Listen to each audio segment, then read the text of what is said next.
정부와 충청북도의 오송 K바이오 스퀘어 발표를 계기로 오송 국가산단 조성도 속도를 낼 전망입니다. 최대 걸림돌인 절대농지 해제 여부는 절충안을 논의 중입니다. 충북에서도 일본 후쿠시마 원전 오염수 방류 반대 행동이 가시화됐습니다. 민주당이 주도하고 나섰습니다. 미성년자 성착취 문제 기획보도 마지막 순서로 가해자를 처벌하는 사법 절차까지 피해자가 고통을 받아야 하는 현실을 조명합니다. 시청자 여러분 안녕하십니까? 계속해서 충북 소식입니다. 오송의 카이스트 캠퍼스를 포함한 이른바 K바이오 스퀘어를 조성하기로 하면서 1년 반 동안 멈춰있던 국가산단이 승인받을 수 있을지 주목되고 있습니다. 이 지역에는 농지가 많아 농림부가 산단 개발에 반대하고 있었는데 이번 계획이 발표되면서 조만간 농지 해제가 이뤄질 것으로 보입니다. 김대웅 기자입니다. 정부와 충청북도가 어제 발표한 이른바 K바이오 스퀘어입니다. 오송의 카이스트 캠퍼스를 중심으로 2조 원을 들여 기업과 상업, 주거 공간을 배치하는 안을 포함하고 있습니다. MIT와 하버드 같은 명문대를 중심으로 연구소와 병원, 관련 기업이 몰려있는 미국의 켄달 스퀘어 같은 세계적인 바이오 단지를 만들도록 지원하겠다는 겁니다. 치매를 포함한 불치 난치병을 치료하기 위한 그런 대학과 그런 클러스터를 이곳에서 만들겠습니다. K바이오 스퀘어의 위치는 바로 오송역 주변에 개발 예정인 오송 국가산단에 포함되어 있습니다. 670만 제곱미터 가운데 100만 제곱미터를 차지하고 있어서 바이오 단지를 만들기 위해서는 국가산단 먼저 승인받아야 합니다. 문제는 국가산단 후보지로 지정된 게 벌써 5년이 다 되어 가는데 마지막 단계인 산업단지 승인 과정에서 1년 반 동안 머물고 있다는 겁니다. 전체 면적 가운데 93.6%가 농업진흥구역, 이른바 절대농지여서 농림부가 반대하고 있습니다. 농지를 줄이면 식량 안보에 위협이 되는데 이렇게 많은 농지를 한꺼번에 해제한 사례가 없다는 겁니다. 하지만 이번에 정부가 바이오 단지 계획을 발표하면서 충청북도는 마음이 더 급해졌습니다. 670만 제곱미터 전체를 해제하기는 어려워 절반 이상이라도 먼저 해제하는 게 목표인데 어느 정도 합의가 진척되고 있습니다.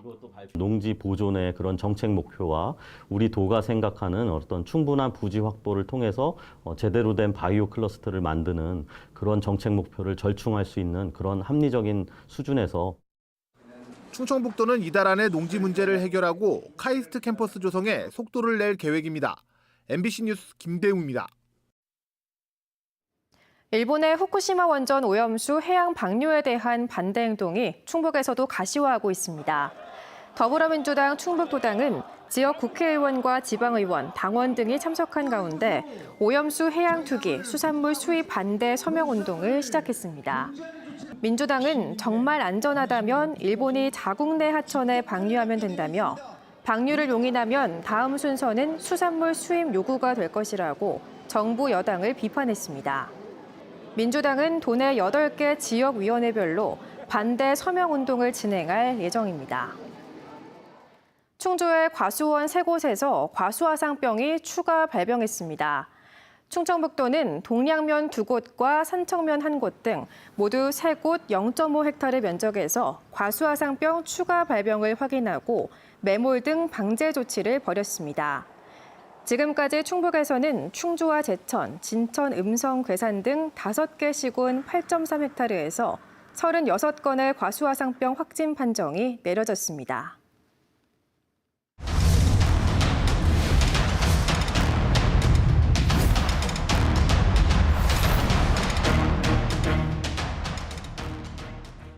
미성년자 성착취 문제를 집중 취재한 MBC 충북 기획보도.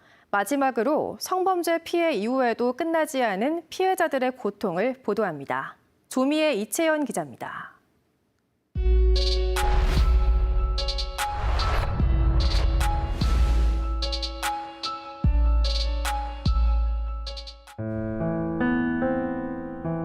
분명히 그것은 폭력이고 착취였음에도 불구하고 진정한 피해자의 모습을 하고 있지 않으니까 죄 많은 당신을 감옥에 쳐넣을 수가 없다는 거잖아요. 얼마나 많은 사람들이 자책하며 살아갈까요? 강압적인 것은 전혀 없었다고 저희도 생각을 해요. 서로 쌍방하네. 근데 12살이잖아요. 우리 생각이나 우리 생각. 남자 쪽에선 내가 볼 땐 진짜 억울한 거야. 불쌍한 애 데려다 학교도 다니게 해주고 그나마 책임져 준 거야. 이 친구 같은 경우는 아기를 낳았잖아요. 나이만 어릴 뿐이지.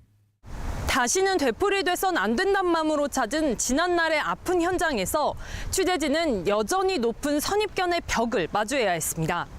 우리 사회는, 어른들은 여전히 미성년자들에게 동의했다, 행실이 안 좋았다 등 갖은 핑계를 대며 편견 어린 시선을 보내고 있었습니다. 초등학교 5학년에게 전화번호 2개로 여자 고등학생과 남자 대학생을 사칭하고 상담을 가장해 범행한 경우도 있었습니다. 반면 아이들의 웬만한 거부 의사는 거부로 받아들여지지도 않습니다. 싫다 하고 밀쳐냈지만 결국 겁을 먹고 피해를 당한 경우에도 폭행이나 협박은 인정되지 않았습니다. 성폭력 피해를 입은 어린이는 진술 녹화 영상이 있으면 법정에 직접 나가 가해자 앞에서 다시 증언하지 않아도 됐었는데요. 지난해 말 헌법재판소가 이 조항을 위헌이라고 했죠. 피고인의 반대 신문권을 배제했다는 이유로 위헌 결정이 나면서 지난해부터 올 2월까지 미성년 성폭력 피해자 700여 명이 증인 신문에 내몰렸습니다.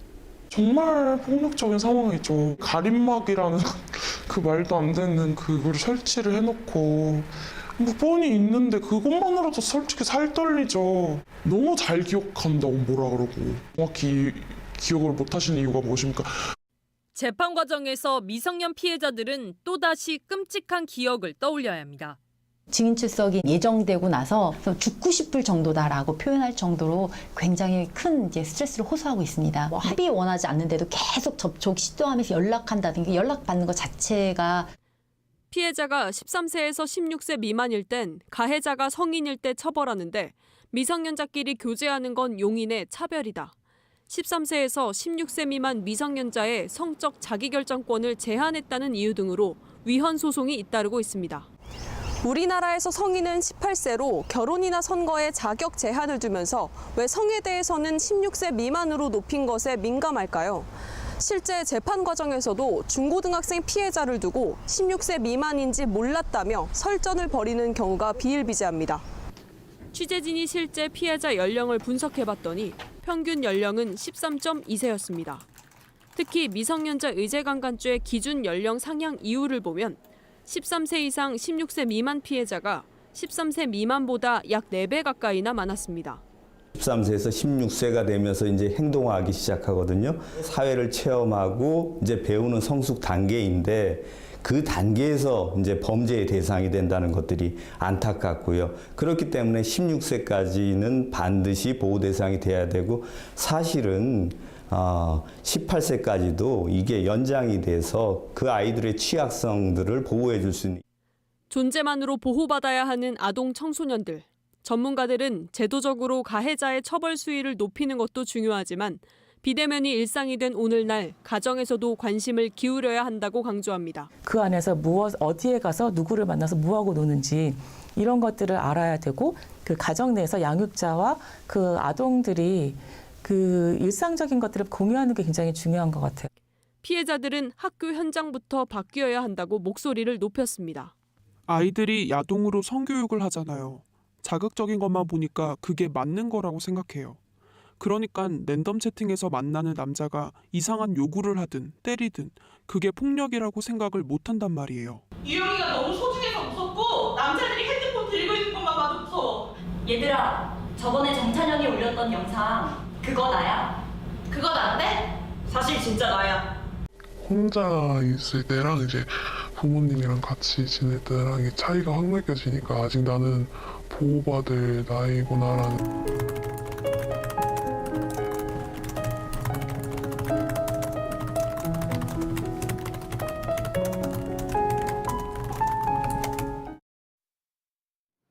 현재 1등급인 충주호의 생태자연도 등급이 부분 완화됩니다. 국립생태원은 지난해 생태자연도 1등급으로 고시한 충주시 살미면 문화리와 종민동 일대 등급을 2, 3등급까지 낮추는 내용의 국민 열람문을 공고하고 14일간의 의견 청취를 시작했습니다. 이 지역은 중원 종합 휴양 레저타운과 심항산 발길 순환 루트 등 생태 관광 사업이 추진되는 곳입니다. 충북 소식 마칩니다. 시청해주신 여러분 고맙습니다.